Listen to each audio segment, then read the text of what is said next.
G'day, my name's Dave Jones. I'm a dairy farmer from Hamilton, Tasmania. It's a family operation. We've been here for 50 years. I'm a third generation and I've been home for around 15 years. We milk 450 cows off about 170 hectares of fully irrigated country. When I first came home, it was a mixed farming operation.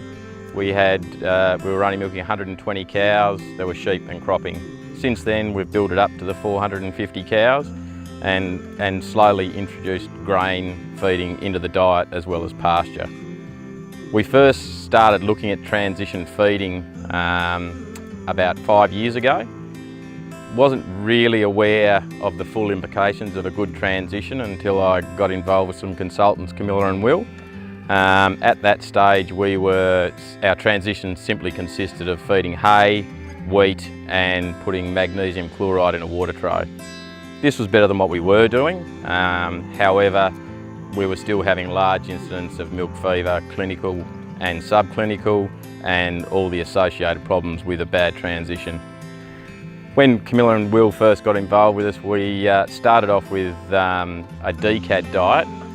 Unfortunately, I've got probably the most fussy cows on the planet, and even with putting blackcurrant flavouring and such in the feed, they refused to eat it. We could only get them to eat probably half the ration.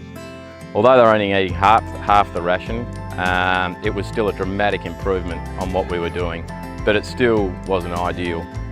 So this calving, we started using a product called Excellent. Although they weren't eating a full ration, the results we saw were amazing.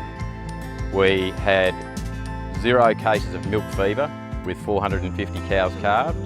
We had 9 cases of mastitis in the first 21 days of calving and around 9 retained after birth. This to me was an amazing result from the use of this product.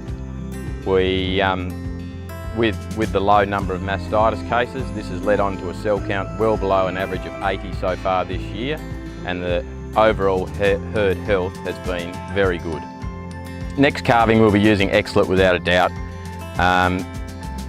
It appears to be expensive when you look at the tonnage rate. However, when you compare it to a decad diet, it comes out about the same cost, and the results we got were amazing. Even the 2 guys that worked with us remarked on how easy a calving it was, with no milk fever, very few retained after birth, very few calving assists and very little mastitis.